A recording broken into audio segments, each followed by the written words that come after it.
ಬಹಳ powerful god, ಶಕ್ತಿ ದೈವ ಅಂತಲೇ ಪ್ರಸಿದ್ಧವಾಗಿರುವಂತಹ ಪುರ್ಲಳ್ಳಿ ಭೂತಪ್ಪ ಇದು.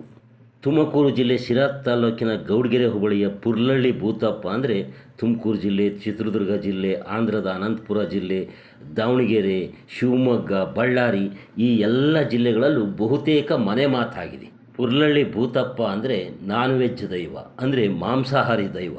ಬಹುತೇಕ ಪ್ರತಿದಿನ ಕೂಡ ಇಲ್ಲಿ ಕೋಳಿ, ಕುರಿ, ಆಡು ಬಲಿ ಕೊಟ್ಟೇ ಕೊಡ್ತಾರೆ. ಮಾಂಸದ ಅಡುಗೆಯನ್ನು ಮಾಡಿ ಭಕ್ತರು ಊಟ ಮಾಡಿಯೇ ಮಾಡ್ತಾರೆ. ನಮ್ಮ ನಾಡಿನಲ್ಲಿ ಸಾಕಷ್ಟು ನಾನ್ ವೆಜ್ ದೈವಗಳು ಅಂದರೆ ಮಾಂಸಾಹಾರಿ ದೈವಗಳಿದ್ದಾವೆ. ಈ ಕೊಲ್ಲಾಪುರದಮ್ಮ, ಪುರದಮ್ಮ, ಕರಿಯಮ್ಮ, ಬೇನಳ್ಳಮ್ಮ, ಉಡುಸ್ಲಮ್ಮ, ಹೀಗೆ ಹೇಳ್ತಾ ಹೋದರೆ ಪ್ರತಿ ಊರಿನಲ್ಲೂ ಕೂಡ ಒಂದೊಂದು ನಾನ್ ವೆಜ್ ದೈವಗಳು, ದೈವತೆಗಳು ಇದ್ದಾವೆ.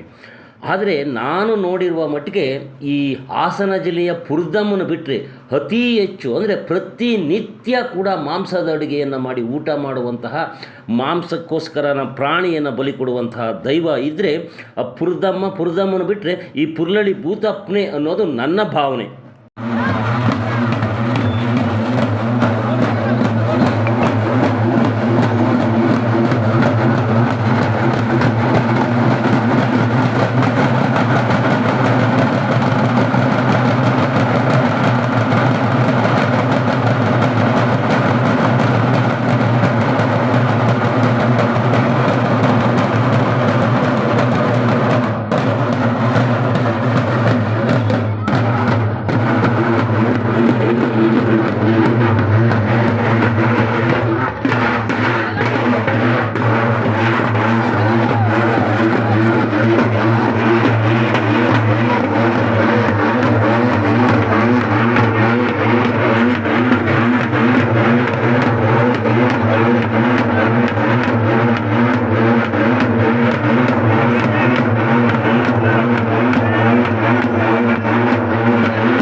ಶನಿವಾರ ಅಂದರೆ ಅದು ಭೂತಪ್ಪನ ವಾರ.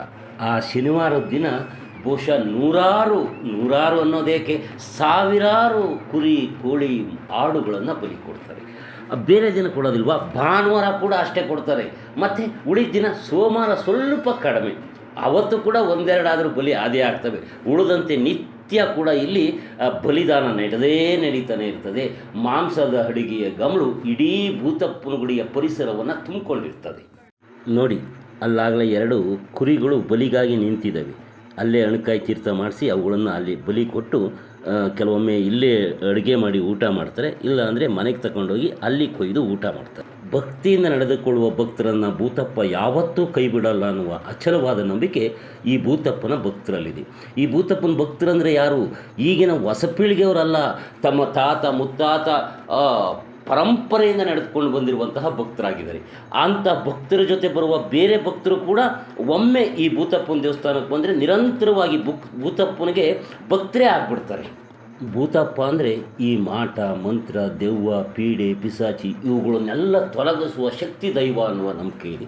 ಅಷ್ಟಲ್ಲದೆ ಕಾಯಿಲೆ ಕಸಾಲೆ ಕೂಡ, ಅಂದರೆ ಯಾವುದೇ ರೋಗ ರುಜಿನಗಳಿದ್ದರೆ ಅನೇಕ ಭಕ್ತರು ಆಸ್ಪತ್ರೆಗೆ ಹೋಗ್ದೇ ಈ ಭೂತಪ್ಪನ ಹತ್ರ ಬಂದು ಮಂದೆ ಕಾಯ್ತಾರೆ. ಮಂದೆ ಅಂದರೆ ವಾರಾನುಗಟ್ಟಲೆ ಆ ಭೂತಪ್ಪನ ಸೇವೆ ಮಾಡಿಕೊಂಡು ಅಲ್ಲಿಯೇ ಮಲಗಿಕೊಂಡು ಇರ್ತಾರೆ. ಹೀಗಾಗಿ ಅವ್ರ ಕಾಯಿಲೆ ಗುಣವಾದ ನಂತರವೇ ಅನೇಕ ಜನ ತಮ್ಮ ಮನೆಗೆ ತೆರಳೋದನ್ನು ನಾವು ನೋಡ್ಬೋದಾಗಿದೆ. ಇಂಥ ಶಕ್ತಿ ದೈವವಾದ ಭೂತಪ್ಪನ ಕೃಪೆ, ಆಶೀರ್ವಾದ ನಮ್ಮ ನೇಟಿವ್ನೆಸ್ ನೋಡುಗರಾದ ನಿಮ್ಮ ಮೇಲೂ ಇರಲಿ ಅಂತ ಪ್ರಾರ್ಥಿಸ್ತೇನೆ. ಈ ವಿಡಿಯೋಗೆ ಒಂದು ಲೈಕ್ ಮಾಡಿ, ಹಾಗೆ ನಿಮ್ಗೆ ಏನು ಅನ್ನಿಸ್ತು ಅಂತ ಕಾಮೆಂಟ್ ಮಾಡಿ. ಈ ವಿಡಿಯೋ ಹೆಚ್ಚು ಇಷ್ಟವಾಗಿದ್ದರೆ ಇದನ್ನು ಶೇರ್ ಮಾಡಿ ನಿಮ್ಮ ಸ್ನೇಹಿತರು ಕಳಿಸಿ, ಅವರು ಕೂಡ ನೋಡಲಿ. ನೀವು ನೋಡುತ್ತಿರುವ ಈ ನೇಟಿವ್ನೆಸ್ ಯೂಟ್ಯೂಬ್ ಚಾನಲ್ಗೆ ಇನ್ನೂ ಸಬ್ಸ್ಕ್ರೈಬ್ ಆಗಿಲ್ಲ ಅಂದರೆ ಈಗಲೇ ಸಬ್ಸ್ಕ್ರೈಬ್ ಮಾಡ್ಕೊಳ್ಳಿ. ಈವರೆಗೆ ಈ ವಿಡಿಯೋ ನೋಡಿದ ನಿಮಗೆ ನಮಸ್ತೆ.